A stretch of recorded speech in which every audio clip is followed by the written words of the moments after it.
এই নেতারি যদি জিজ্ঞেস করেন সূরা ফাতিহার তরজমা কি, ওর কিন্তু মাস্টার স্ট্রোক করবে।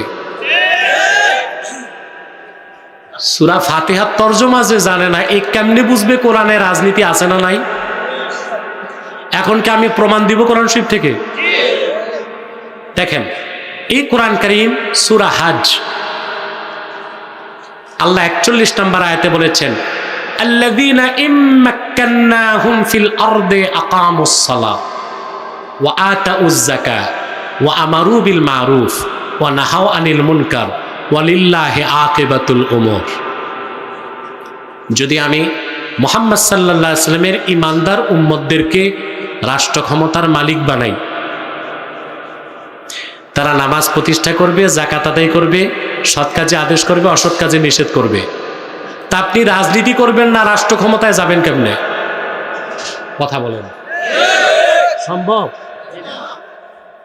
আল্লাহ তো মুসলিমদেরকে রাষ্ট্র ক্ষমতায় যাওয়া আর কোরআনের বিধান দিয়ে রাষ্ট্র চালানো অবিসম্ভাবী ফরজ করে দিয়েছেন। এই জন্য ইসলামের রাজনীতিকে যে অস্বীকার করবে সে কাফের হয়ে যাবে। সমস্ত উলামায়ে কেরাম একমত, আসিয়াসাতুল ইসলামিয়া জুজউল ইসলাম আল্লাযী লা ইয়াতাজাজ্জাউ। ইসলামী রাজনীতি ইসলামের অংশ, ইসলাম থেকে তা আলাদা করা যাবে না, তবে সেটা খেলাফতের পদ্ধতিতে। কথা বুঝতে পারছেন? অর্থাৎ কোনো অবস্থায় আপনি ইসলামী রাজনীতিকে অস্বীকার করতে পারবেন না। তারপরে কোরআন কারীমে খেলাফতের ব্যাপারে আল্লাহ বলছেন না? হ্যাঁ, তারপরে আল্লাহ তাআলা ইসলামী আহকামে শরিয়া প্রতিষ্ঠার কথাও কোরআন কারীমের মধ্যে বলেছেন। অতএব ইসলামী রাজনীতি কোরআনে নাই, এটা চরম নির্বোধ ছাড়া কেউ বলতে পারে না। ইসলামী রাজনীতি কোরআনেও আছে, হাদিসেও আছে না? কথা বলে না।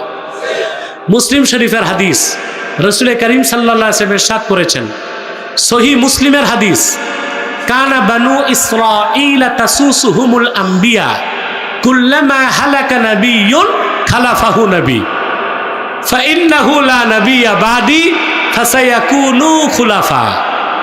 আল্লাহর হাবিব সাল্লাল্লাহু আলাইহি ওয়াসাল্লাম ইরশাদ করেছেন, বনি ইসরায়েলের নবীগণ রাজনৈতিক নেতৃত্ব দিত। সুবহানাল্লাহ কইবেন না? বনি ইসরায়েলের রাজনৈতিক নেতৃত্ব কারা দিতেন? নবীগণ।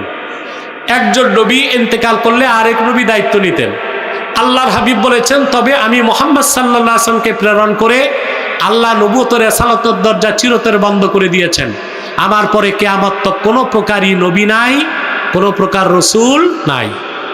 তবে আমার দ্বীনের খেদমতে আমার উম্মতের রাজনৈতিক নেতৃত্ব দিবে খলিফাগণ। তো কি ইসলামের রাজনীতি নাই?